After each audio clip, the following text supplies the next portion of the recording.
friend ma'am hajik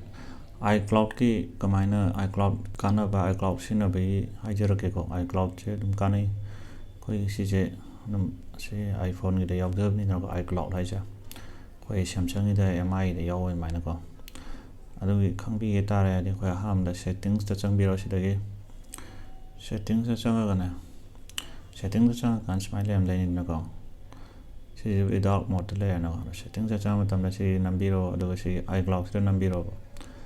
iCloud da namma kan da na koi 5GB พังมาแล้วไอ้สิ Wi-Fi จะยาดรดูทอลกดรไว้ดูดิไม่เล่นดรแล้วก็สิโฟโต้ก็จะออฟทำตัวก็ช่วยแบบนั้นออฟทำตัวเลยกันนี่ iCloud ก็ชินดรดู Wi-Fi ดีมันสิ contacts calendar reminder messages ใช่ไหมอ่ะจ๊ะ iCloud ก็ทำบิวโดยที่เนี่ยนั่งอีโปรเจกต์ยังมั่งเลยสมัยสิโฟนจะมั่งเลยตาจุเนี่ย contact มั่งเลยไอ้ก็messages mang roi there to reminder calendar home screen book to go si mang roi iCloud backup to iCloud to ga message on thami ja masi ka nei ba masi tam ta de hoi photo library ka loi ya ba dai budi photo bi tham re Google Cloud to sinam ni na go do iCloud drive ban to ja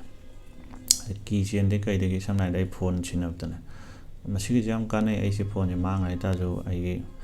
mang roi ba ai kai ka posai myam de aduna masi sijinnabiyu dum on to biu sai iCloud ai ko nuka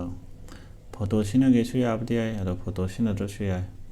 si ki hoji ga iCloud ai do si dum khang ai na ko light ra yamna aduna masi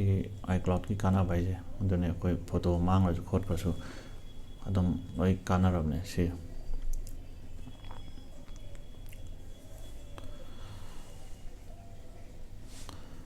adune friends so jiki to ko su lo voi de na dum settings sa changa ga na